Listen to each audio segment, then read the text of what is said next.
guys, so if you saw my last video, well, one of my last videos, I hit about 12 psi, and anything above that, it wouldn't really lean. I'm assuming the fuel pump couldn't keep up. It is a stock fuel pump after all. This is your feed, return, and the plug. Obviously, it actually sits in the tank like this. This is the back of the car, so it slants backwards, and the sock is level. So this is how it sits in the tank. So like when you pull it out, I had to like pull it out at an angle like that. I went ahead and got a Walbro 450. You can tell it's a 450 because the bottom is actually a little bit bigger than the top. Like the Walbro 255 is actually like a perfect cylinder. This one's fatter on the bottom. And surprisingly, the 450 is actually quieter than the 255. So that's I guess a plus. It's just the plug to the pump and then the hose coming to the feed. Just one hose, a connector.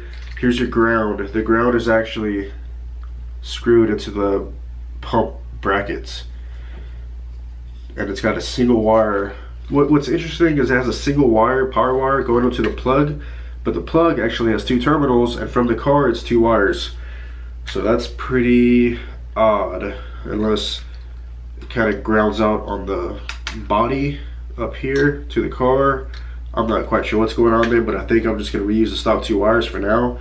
Later on, I think I'll do like a hot wire kit, run it directly from the battery with a relay. But for now, I'm just going to splice it into these stock wires. So the first thing you kind of got to do is, once the sock is on there, it has these two ears that help it stay in place. So you're going to pop that sock off.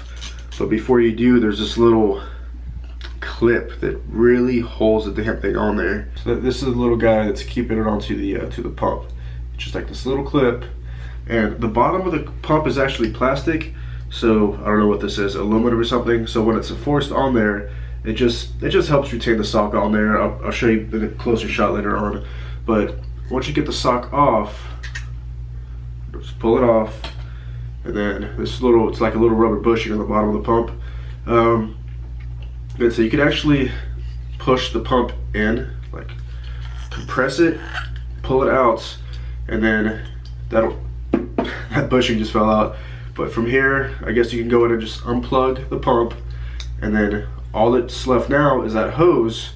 And I already took off these two clamps, but just go ahead and pull it off that hose, and that's it. From here, I'm gonna go ahead and install the 450.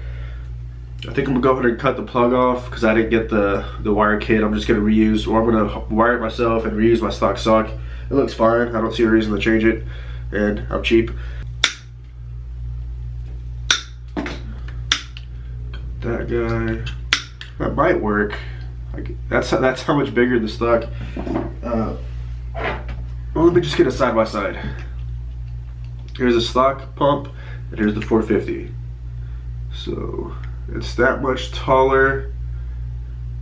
I'd say maybe half an inch taller and maybe a quarter inch wider, because this bushing actually fits the base of it. Well, it's actually, the bushing is actually wider than the stock pump. The bushing on the 450 doesn't even come close to covering the base of the pump there, just to get an idea how much bigger the 450 is. I'm going to need to cut that little hose shorter. It's only about an inch, maybe 2 inches long. I might have to actually cut about maybe in half, because the 450 is actually taller. It's not going to work. I need to actually trim that hose down. With the pump sitting on top of the bushing, the feed and the feed line actually butt up to each other. That's how much taller the 450 is. So they're basically touching. So I just need like hardly any hose to actually connect the two.